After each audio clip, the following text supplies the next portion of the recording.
bertemu lagi dalam pembelajaran pendidikan agama Buddha dan Budi Pekerti kelas 11 dengan bab yang kita pelajari hari ini, yaitu bab 2, yaitu aspek-aspek sila, dengan subtema yaitu wujud sila dan sebab terdekat sila. Jadi sebelum pelajaran kita mulai, mari kita melakukan nama karapata ya secara bersama-sama. Silakan kalian bersikap anjali. Arahang sama sambuddho bhagawa. Arahang sama sambuddho bhagawa. Buddhang bhagawantang abhiwademi. Buddhang bhagawantang abhiwademi. Swakato bhagavata dhammo. Swakato bhagavata dhammo. Dhammang namasami. Dhammang namasami. Supatipanno bhagavato sawaka sangho. Supatipanno bhagavato sawaka sangho. Sanghang namami. Sanghang namami. Sabe sata bhavantu sukhitata. Semoga semua makhluk hidup berbahagia. Sadhu, sadhu, sadhu. Sebelum pembelajaran kita mulai, silakan kalian untuk melakukan meditasi dengan duduk hening selama 3 menit. Kemudian silakan ambil posisi yang nyaman, badan tegap, kemudian mata dipejamkan. Meditasi mulai.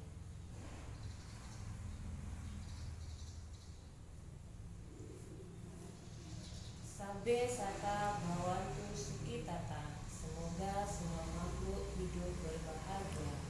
Sadhu, sadhu, sadhu.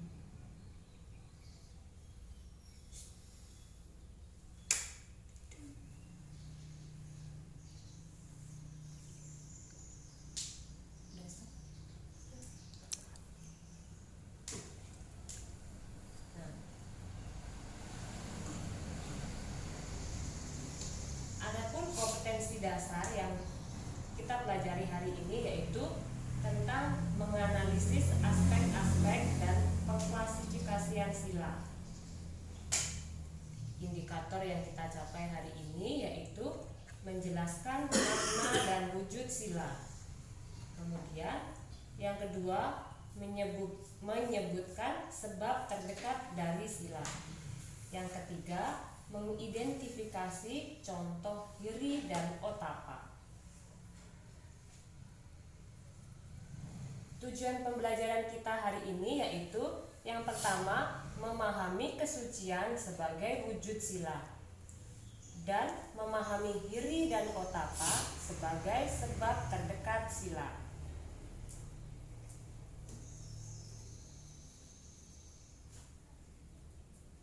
Nah, yang pertama kita yaitu akan membahas tentang wujud sila.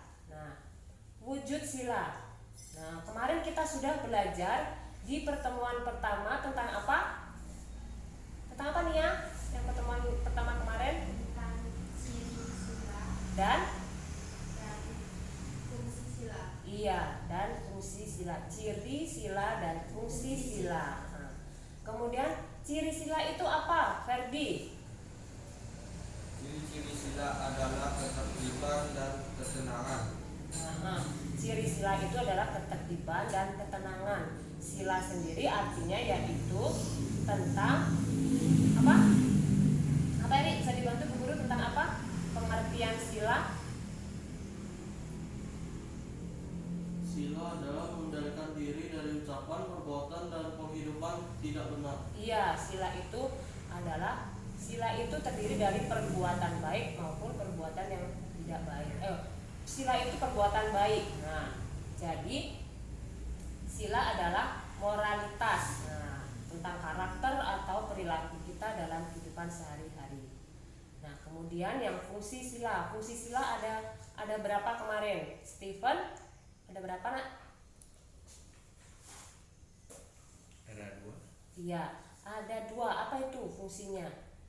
Itu mencegah atau menghancurkan perilaku yang tidak baik dan menjaga orang yang mempraktikannya agar tetap berperilaku baik. Iya, tentang menjaga orang tetap berbuat baik dan Menghancurkan perilaku yang tidak baik. iya, dan menghancurkan perilaku yang tidak baik. Nah, kemudian dalam pertemuan kedua ini kita akan membahas tentang wujud sila dan sebab terdekat sila. Nah, wujud sila di sini adalah socea. Nah, socea itu artinya kesucian atau kemurnian dalam tindakan jasmani dan ucapan. Nah, wujud tertinggi sila atau lokutara sila tercermin dalam diri seorang Buddha yang merupakan cerminan kesempurnaan sila. Nah, di sini seorang Buddha berarti dia tidak akan mungkin berkata kasar, kemudian tidak akan mungkin berkata bohong, tidak akan mungkin berkata yang tidak benar, dan tidak akan mungkin seorang Buddha itu akan melakukan fitnah. Nah, jadi di sini siapapun yang sempurna dalam sila disebut Buddha, seperti yang terdapat dalam Parita Buddha Nusati. Di sana apa saja tuh bunyinya Parita Buddha Nusati? Tentang iti piso bagawa araha sama Buddha dan selanjutnya. Nah, di situ artinya adalah Buddha itu maha sempurna dalam pengetahuan serta tindak tanduknya.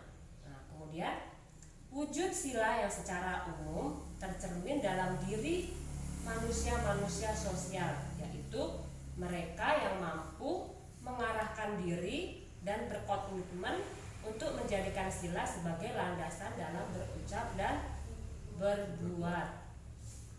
Kemudian mereka itu adalah merupakan orang yang benar-benar mengarahkan dirinya pada pencapaian kesucian dan kemurnian pikiran. Nah, seperti apa misalnya contohnya manusia-manusia yang mempunyai landasan seperti itu?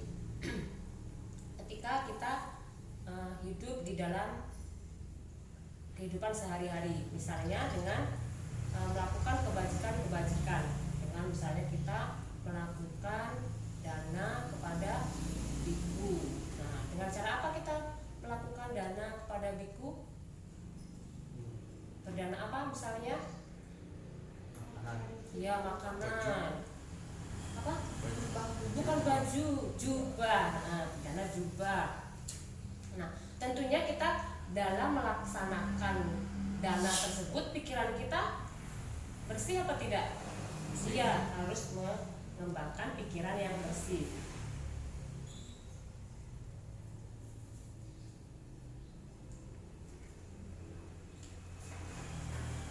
Kemudian pembahasan yang kedua yaitu tentang sebab terdekat sila. Nah, sebab terdekat sila ada 3. sebab terdekat sila ada 2, yaitu hiri dan otapa. Nah, ada yang tahu apa itu hiri? Ya, apa Ferdi? Iri yaitu malu untuk berbuat salah atau jahat. Hal ini membuat seorang merasa malu untuk melakukan tindakan tidak terpuji. Ya. Iri artinya malu berbuat jahat. Jadi malu di sini artinya dia tidak mau atau malu untuk berbuat jahat, bukan malu dalam konteks yang umum. Kalau kita biasanya menyebut malu itu dalam konteks yang umum, malu itu tentang misalnya kalau pakaiannya tidak sopan, tuh kita kan malu. Kemudian kalau pakai sandal yang jelek, kita malu. Kemudian kalau misalnya ketika teman-temannya pakai baju yang bagus-bagus, kemudian kita pakai baju yang kotor, nah itu akan menimbulkan rasa malu. Nah, tapi iri di sini atau malu di sini itu adalah malu berbuat jahat. Itu yang membuat seseorang merasa malu untuk melakukan tindakan tidak terpuji. Nah, di situ seseorang akan menjaga dirinya dan harga dirinya untuk tidak melakukan perbuatan salah. Nah, kemudian dengan adanya iri yang kuat, seseorang akan menghindari perbuatan yang tidak baik. Nah, kemudian jika irinya kuat, itu akan memungkinkan seseorang itu menghindari perbuatan yang tidak terpuji. Nah, dia akan menjaga dirinya dari perbuatan-perbuatan salah agar tidak sampai melakukan perbuatan itu di dalam masyarakat yang akan merugikan diri sendiri dan orang lain. Nah, misalnya kita malu untuk kalau di sekolah, kita malu berbuat salah untuk tidak melakukan pembulian. Nah, misalnya kalau di lingkungan sekolah biasanya anak-anak itu banyak yang suka membuli temannya. Jadi di sini kita harus menghindari hal itu. Kemudian pembahasan yang kedua yaitu tentang otapa. Nah, apa nih ya artinya otapa? Apa itu?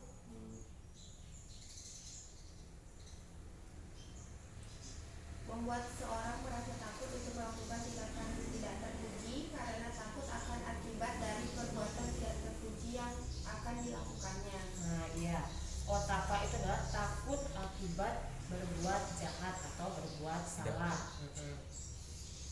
Takut di sini adalah seperti itu, bukan yang tepat, bukan yang tentang takut misalnya gelap kayak gitu ya. Takut yang lebih kepada akibat dari perbuatan jahat. Nah, otapa itu membuat seseorang merasa takut untuk melakukan tindakan yang tidak terpuji. Nah, kemudian karena takut akan akibat dari perbuatan tidak terpuji yang akan dilakukan. Mempertimbangkan di sini dia akan mempertimbangkan kehormatan orang-orang yang ada di sekitarnya. Misal siapa?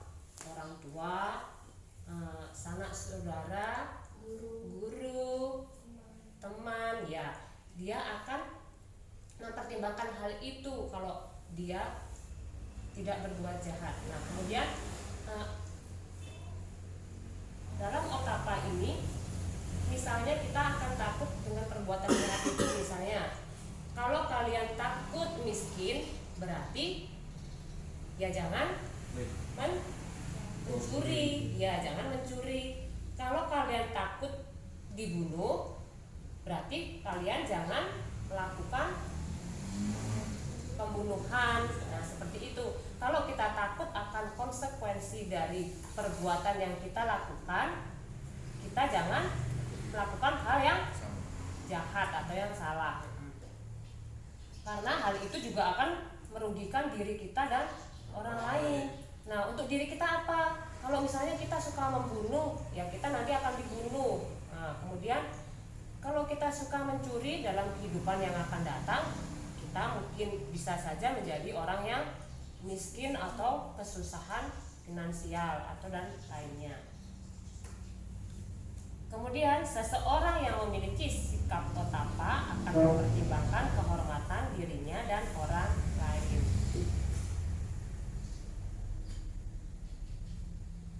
Nah, di sini untuk Bu Guru melihat kemampuan kalian, silahkan kalian mengerjakan soal yang Ibu berikan pada lembar kertas yang Ibu berikan tadi, yaitu tentang apa yang menjadi wujud sila itu dijelaskan. Kemudian yang kedua, apa yang menjadi sebab terdekat sila. Yang ketiga, sebutkan contoh sikap yang mencerminkan iri dan otapa. Kemudian satu lagi, silakan anak-anak mencari syair Dhammapada yang berhubungan dengan sila. Nah, silakan Ibu beri waktu 15 menit.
Siapa yang sudah selesai mengerjakan latihan soal tadi?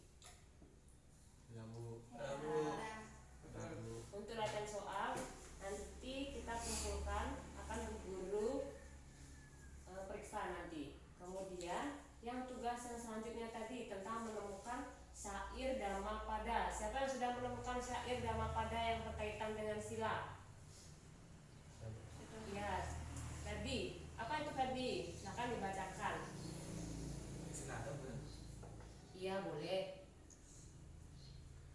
Apa matu ayang gaduh yuayang takara candani yoja sila watang gaduh wati devesu utomo. Tidaklah seberapa harumnya bunga tagara dan kayu candana, tetapi harumnya mereka yang memiliki sila kebajikan menyebar sampai ke surga. Ya, terima kasih Ferdi. Nah, siapa lagi yang sudah? Ya, Nia. Esam sampana silanam apamada viranam samadana vimutanam maromagam nafidati. Mara tak dapat menemukan jejak mereka yang memiliki sila, yang hidup tanpa kelehangan, dan yang telah terbebas melalui pengetahuan sempurna. Ya, terima kasih Nia. Kemudian siapa lagi? Ya, Stephen. Na pupa gando patiwata meti na candana agaram malika wa satanca gando patiwata meti sabadisa sapuriso pawayati. Harumnya bunga tak dapat melawan arah angin, begitu pula harumnya kayu cendana, bunga tagara dan melati. Tapi harumnya kebajikan dapat melawan arah angin. Harumnya nama orang bajik dapat menyebar ke segenap penjuru. Ya. Kemudian Erik sudah menemukan? Dan Ya, silakan dibacakan. ya tapi upara simha kayira mala gule bahu evam jatena matena katavam kusalam bahu. Seperti dari setumpuk bunga dapat dibuat banyak karangan bunga, demikian pula hendaknya banyak kebajikan dapat dilakukan oleh manusia di dunia ini. Ya, itu dari keempat syair Dhammapada yang kalian bacakan tadi, semuanya berkaitan tentang sila. Jadi orang yang suka melakukan kebajikan atau silanya bagus, perbuatannya bagus, maka seperti ibaratnya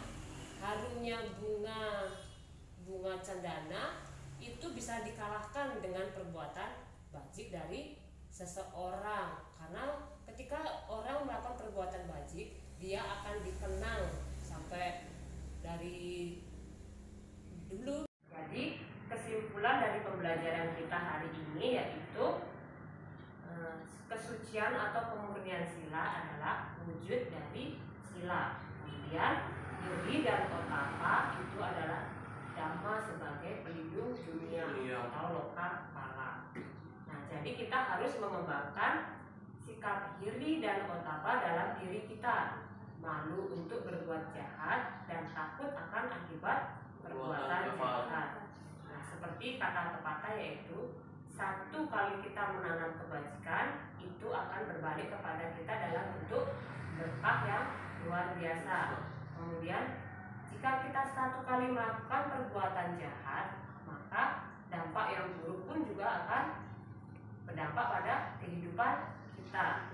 Jadi untuk itu kita harus pandai menjaga diri kita agar terhindar dari perbuatan yang tidak baik. Nah, sampai di sini pembelajaran kita hari ini. Kemudian untuk pertemuan selanjutnya kita akan membahas tentang manfaat mempraktikkan sila dan